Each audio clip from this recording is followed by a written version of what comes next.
Эти длинные черные шланги – специальные боновые заграждения. Их растягивают с одного берега реки на другой. Таким образом препятствуют дальнейшему распространению нефтяных пятен. Вся собранная условная нефть поступает вот в этот резервуар объемом около 15 кубических метров. Отсюда она подается в бензовоз и затем увозится на утилизацию. Операция занимает около 15 минут. Обязательно смывают нефть из берегов. Главная задача – максимально снизить ущерб якутской природе. Спасатели круглосуточно готовы выехать на любой, даже самый труднодоступный участок. Бригада, которая место аварии, сказали, что прибывает в течение 4 часа, развертывается. Но то, что они слаженно отработали, показывает высокий профессионализм.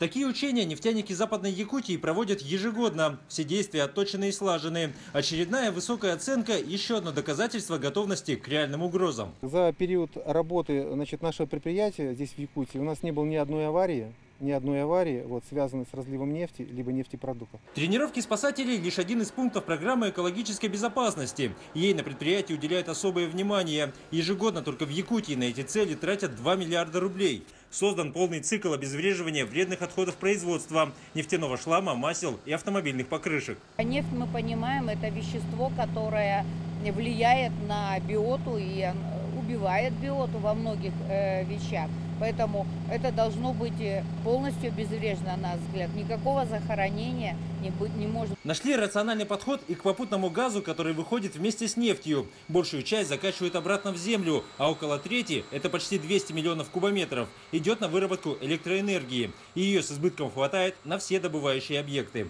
Также мы обеспечиваем 2 нефтенасосные станции, это Транснефти. Также мы обеспечиваем аэропорт Талакан. Также мы подаем сторонним организациям. В дальнейших планах нефтяников разработка новых месторождений в Восточной Сибири, а значит и расширение зоны ответственности. Поэтому специалисты продолжают совершенствовать комплекс мер по охране окружающей среды и стремятся свести к предельно возможному минимуму влияние на природу. Дмитрий Макаров, Василий Соловьев. Вести. Ленский район.